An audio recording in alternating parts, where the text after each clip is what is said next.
Welcome to my YouTube channel zoology with Neha Gupta. जैसा कि आप देख रहे हैं, आज की हमारी टॉपिक है राइबोसोम। इसके पहले हम सेल्स पढ़े थे, सेल के कई सारे ऑर्गन्स के बारे में पढ़ रहे थे। तो ये हमारा नेक्स्ट टॉपिक है राइबोसोम। तो इसको स्टार्ट करते हैं। चलिए, सबसे पहले राइबोसोम्स होते क्या हैं? ये क्या होते हैं? टाइनी ग्रैन्युलर स्ट्रक्चर होते हैं जो कि साइटोप्लाज्म में पाए जाते हैं सेल के। तो ये राइबोसोम्स क्या होते हैं? प्रोकैरियोट्स में भी होते हैं और यूकैरियोट्स में भी होते हैं। तो सबसे पहले नोट्स के साथ स्टार्ट करते हैं। अगर आप लिखना चाहते हैं तो लिखें, और समझना चाहते हैं तो अच्छे से सीखें, और सेल ऑर्गन्स के बारे में ज़्यादा से ज़्यादा जानकारी लें, जो कि हमारे MCQ में भी बहुत ज़्यादा इंपॉर्टेंट होते हैं राइबोसोम्स वाले टॉपिक। तो सबसे पहले क्या होता है राइबोसोम्स? राइबोसोम्स क्या हैं? ये हमारे टाइनी ग्रैनुलर स्ट्रक्चर होते हैं। टाइनी ग्रैन्युलर स्ट्रक्चर होते हैं। और इसे किसने सबसे पहले स्टडीज किया था? First studies by George Palade के द्वारा 1953 में। ओके, तो ये आपको समझ में आया कि राइबोसोम्स क्या होते हैं? टाइनी ग्रैन्युलर या कड़का में स्ट्रक्चर होते हैं, और इसे सबसे पहले स्टडी किया जॉर्ज पैलेट ने 1953 में। अब देखते हैं इसके कंपोजिशन क्या होते हैं, किस किस चीज़ों से ये मिलके बने होते हैं। मोस्टली इनका कंपोजिशन क्या होता है? It is composed by almost equal amount of RNA and protein. Mostly इनमें क्या होता है? RNA होता है और प्रोटीन होता है।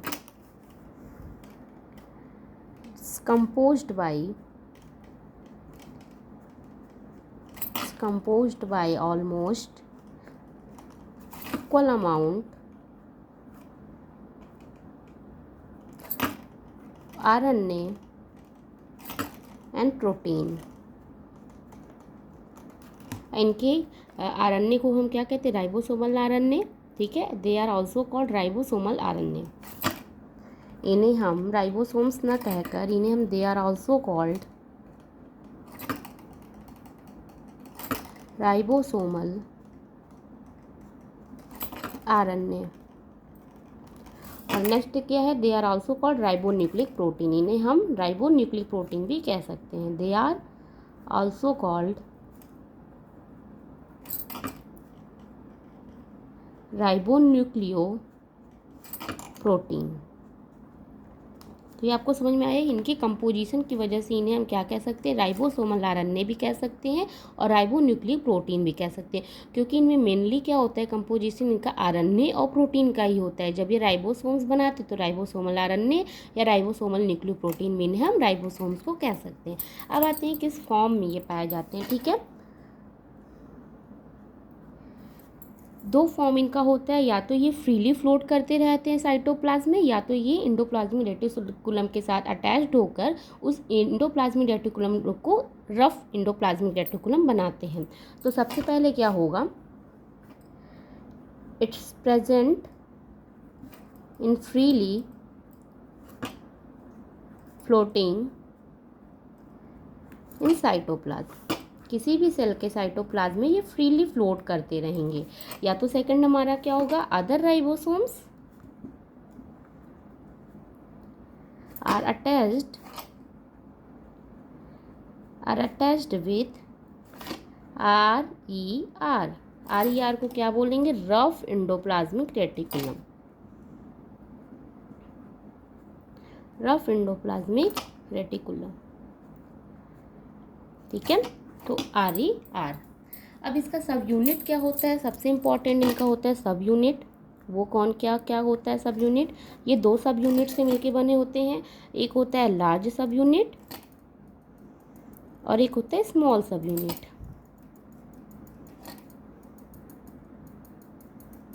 देखिए, इसमें दो तरह के होते हैं, लार्ज सब यूनिट और स्मॉल सब यूनिट। और यूकैरियोट और प्रोकैरियोट्स में अलग अलग होते हैं। देखिए कैसे? प्रोकैरियोट्स और यूकैरियोट्स सबके अलग अलग ये सब यूनिट में होते हैं। देखिए, प्रोकैरियोट्स में इनका लार्ज सब यूनिट क्या होता है? 50S होता है, और स्मॉल सब यूनिट 30S होता है। जबकि यूकैरियोट में इनका 60S होता है लार्ज सब यूनिट, और 40S होता है स्मॉल सब यूनिट। अब देखिए, अगर इन्हें हम काउंट कर दें तो हमारा क्या आ जाएगा? 50 to 30, 80 हो जाएगा, लेकिन ये 80 होते नहीं हैं, इन्हें क्या बोलेंगे 70s, और ये क्या हो जाते हैं हमारे 80s। अब आप कहेंगे कि इन्हें काउंट करने पे ये तो क्या आते हैं 80 हुए और ये 100 हुए, लेकिन ऐसा नहीं है। इसमें सिर्फ उतने ही सब यूनिट्स को काउंट किया जाता है जो कि हमारे दिख रहे हैं। जो हाइट फॉर्म वाले सब यूनिट होते हैं उन्हें हम काउंट नहीं करते हैं। तो ये यहाँ पे आपको अच्छे से समझ में आ गया होगा। यहाँ पे यस क्या है, यहाँ पे यस किसको डिनोटेड कर रहा है, स्वेडबर्ग को। इसका यूनिट जो आप देख रहे हैं यस लिखा हुआ है, यस इज इक्वल टू क्या है, हमारे स्वेडबर्ग क्या थे, साइंटिस्ट थे। उन्हीं के नाम पे इन्होंने ये मतलब डिस्कवर किया था कि इसके लार्ज सब यूनिट होते हैं, स्मॉल सब यूनिट होते हैं। स्वेडबर्ग ने क्या किया था, इसके लिए इन्होंने इस राइबोसोमल मतलब जो राइबोसोम्स है उसको एक यूनिट्स में रखा, एक परख नली में रखा, और उसमें क्या किया, अल्ट्रासेंट्रीफ्यूगल कराया। अल्ट्रासेंट्रीफ्यूगल कराने पे जो इनका जो लार्ज सब यूनिट और स्मॉल सब यूनिट कैसे जो नीचे सबसे पहले बैठ रहे थे, तो उसे हम उस रेट को हम क्या बोलते हैं, सेडिमेंटेशन रेट, मतलब उनके नीचे बैठने के रेट को। मतलब किसी भी चीज़ को बहुत हिला दिया जाए तो धीरे धीरे क्या होते हैं कि पानी अलग हो जाते हैं और बालू नीचे बैठ जाते हैं। तो उसी तरीके से जब राइबोसोम्स को इन्होंने एक परख नली में रख के इसका अल्ट्रासेंट्रीफ्यूगल कराया, तो इस अल्ट्रासेंट्रीफ्यूगल के बाद जो यूनिट या लार्ज सब यूनिट, स्मॉल सब यूनिट जो नीचे सबसे पहले बैठते गए, तो उसकी जो नीचे बैठने के रेट को इन्होंने क्या कहा, सेडिमेंटेशन रेट कहा। तो यहाँ से आप देख रहे हैं कि S is equal to Svedberg भी हो गया, यस इज इक्वल टू यहाँ पे हम सेडिमेंटेशन रेट भी कह सकते हैं।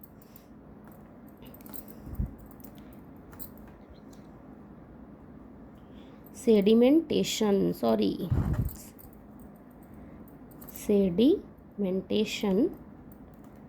रेट, ठीक है। तो यहाँ पे यस इसके जो हैं वो आप दोनों कह सकते हैं, स्वेडबर्ग भी कह सकते हो और सेडिमेंटेशन रेट भी कह सकते हो। तो आपको ये सब यूनिट बिल्कुल अच्छे समझ में आ गया, जो कि प्रोकैरियोट्स में अलग होते हैं और यूकैरियोट्स में अलग होते हैं। प्रोकैरियोट्स में जो लार्ज सब यूनिट होता है वो 50s होता है, स्मॉल सब यूनिट 30s होता है, जबकि यही चीज़ यूकैरियोट में इसका लार्ज सब यूनिट 60s हो जाता है और स्मॉल सब यूनिट 40s हो जाता है। जब इन सारों को काउंट करेंगे तो आप देखते हैं कि यहाँ पे 80s आता है और यहाँ पे 100s, लेकिन यहाँ पे इसको क्या करते हैं 70s और 80s के ही राइबोसोम्स बताए जाते हैं। क्यों? क्योंकि जब इससे पूरा काउंट करेंगे तो इनके जो हाइड वाले फॉर्म होते हैं उसको यहाँ पे काउंट नहीं किया जाता। जो विजुअल हैं या जो हमारे सामने दिख रहे हैं राइबोसोम्स के पार्ट, सिर्फ उन्हें ही हम काउंट करते हैं। और यहाँ पे जो यस लिखा गया उसका भी आप देख सकते हैं, यस इसको मतलब स्वेडबर्ग ने खोजा था, किसके द्वारा, सेडिमेंटेशन रेट के द्वारा। तो आप स्वेडबर्ग भी कह सकते हैं और इसको सेडिमेंटेशन रेट भी कह सकते हैं। अब आते हैं इसके फंक्शन पे, इनका फंक्शन क्या क्या होता है, मोस्टली इंपॉर्टेंट। इसके फंक्शन के बारे में बात करते हैं तो सबसे पहले क्या करते हैं, factory of protein is ribosome. Factory of protein is ribosomes, मतलब हमारी प्रोटीन का जो सिंथेसिस है फैक्ट्रीज बोला सकता है, उसे हम राइबोसोम्स को कह सकते हैं। Factory of protein is ribosome, factory of ribosome is nucleolus. अब ये कह सकते हैं कि राइबोसोम्स कहाँ बनता है, तो factory of ribosomes is nucleolus, ठीक है। Factory of protein is ribosomes, और राइबोसोम्स कहाँ बनते हैं, factory of ribosomes is nucleolus. अब बताइए जो synthesis of protein is called translation, किसी भी ट्रांसलेशन में या प्रोटीन के सिंथेसिस में राइबोसोम्स बहुत इंपॉर्टेंट होते हैं। तो क्या यहाँ पे हम लिखते हैं, synthesis of protein is called translation, mostly important है। ट्रांसलेशन की भी अलग प्रोसेस होती है, आगे वाले वीडियोस में हम आपको ट्रांसलेशन, ट्रांसक्रिप्शन सारी चीज़ें पढ़ाएंगे। ये होती है synthesis of protein is called translation. अब आते हैं next,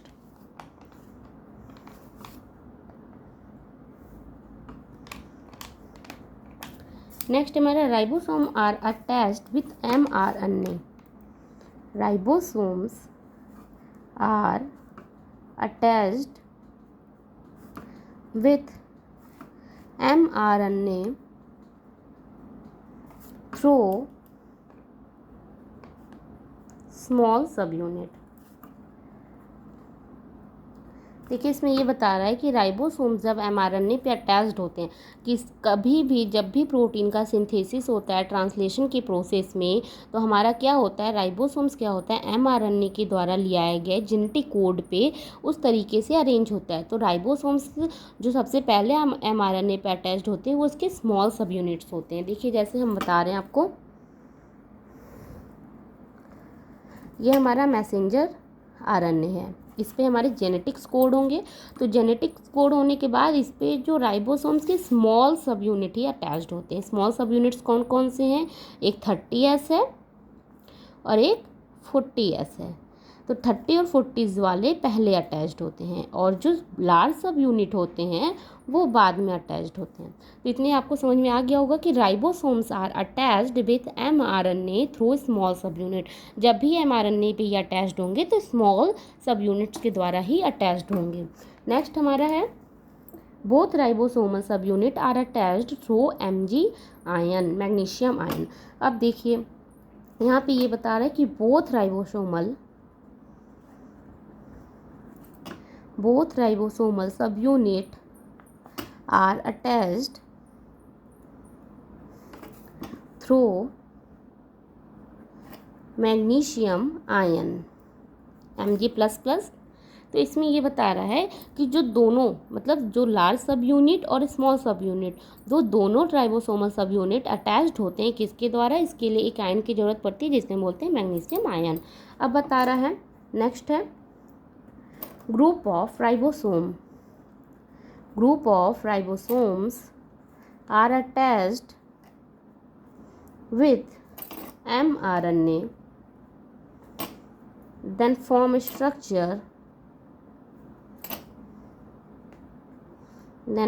structure they are called polysome।